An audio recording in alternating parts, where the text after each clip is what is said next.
Iniulat ng Bureau of Immigration na abot sa 1,500 Chinese students sa Cagayan ang kanilang naisyuhan ng student visa noong nakaraang taon. Ayon sa immigration, mayroon itong endorsement mula sa Commission on Higher Education at isang malaking universidad sa Cagayan. Base sa impormasyong ibinahagi ng ahensya, mula sa naturang 1,500 Chinese students, 400 lamang sa mga ito ang sinasabing on-site o talagang nasa Cagayan.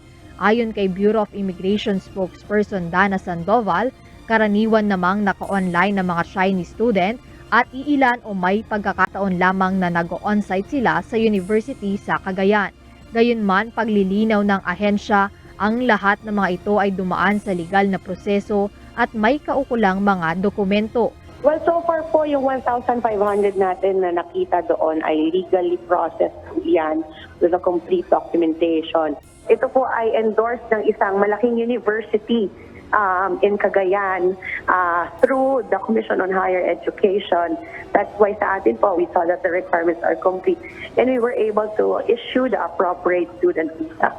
Nauna nang kinwestiyon ng ilang mambabatas ang anilay nakababahalang pagdami ng Chinese students. Kaduda-duda para sa mga mambabatas kung bakit nasa Cagayan ang mga Chinese students na isa sa mga itinalagang site ng Enhanced Defense Cooperation Agreement o EDCA. Ito ay sa gitna pa rin ng tumitinding tensyon sa West Philippine Sea. Nasa Cagayan ang Naval Base Camilo Ocias at Lalo Airport na tinukoy ng mga EDCA sites. Ipinaliwanag naman ng Bureau of Immigration na maaaring patawan ng deportation ang Chinese students sakaling mayroon silang paglabag o iligal na aktibidad sa Pilipinas. Halimbawa, they have all the complete documentation and their visas have been legally issued. Kung may makita po naman na ibang activity nila dito sa Pilipinas, halimbawa po mga aktibidades na hindi sumusunod or hindi alinsunod sa mga batas po ng Pilipinas, then we can initiate a deportation po. Yan naman po ay priority natin once ma-determine po halimbawa ng isang government agency, may it be NICA, NBI, or any other government agency, na may violation po yan. They usually file cases po doon sa ating mga korte.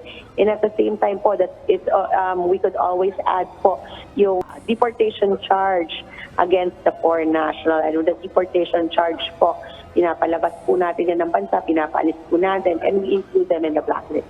Nauna nang sinabi ng ilang mambabatas na malaki ang posibilidad na maaaring nag-e-espiya ang mga Chinese na pumapasok sa Pilipinas. Jed Neresina, UNTV News and Rescue. Diyos ang aming sandigan, serbisyo publiko ang aming pinahahalagahan.